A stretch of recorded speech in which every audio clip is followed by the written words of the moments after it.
সব খুশি। স্যার শুরু ছেলেটা যখন গোল দেখে জাম্প করে সিঁড়ি থেকে মাটিতে পড়ে গেছিল, ফ্লোরে পড়ে গেছিল শুরুটা। খুবই ভালো লাগছিল, খুবই ভালো লাগছে। এটা আমি কল্পনাই করতে পারি নাই যখন দেখতেছিলাম। আমি তো টিভিতে দেখছি, আমি বুঝিই নাই যেটাকে যে এটা 22 গোল করবে। এটা আমি না, যারা এখানে ছিল, কমেন্টেটর যারা ছিল, তারাও বলছে, যারাও চিন্তা করতে পারেনি এরকম কিছু একটা হইতেছে। শুধু আমরা না, সারা বাংলাদেশের মানুষের ভালো লাগছে।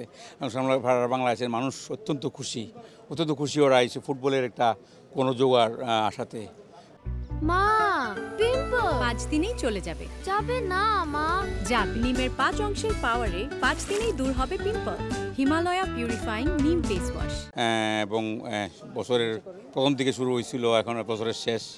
তো হ্যাঁ, সবার প্রত্যাশা, সারা দেশবাসীর প্রত্যাশা যাতে আমরা গেমটাতে উইন করি।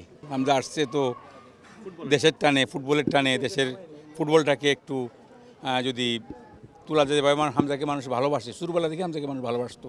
তখন তো সে ফুটবলার প্লেয়ার ছিল না, কিন্তু বাংলাদেশে যখন আসতো তার একটা ফ্রেন্ড সার্কেল হয়ে যাইতো, সবাই থেকে ভালোবাসতো। কিন্তু হ্যাঁ, ওইটা দেখতে খুবই ভালো লাগে। এখন যারা আসতেছে তার কাছে আসে যে খুবই ভালো লাগে।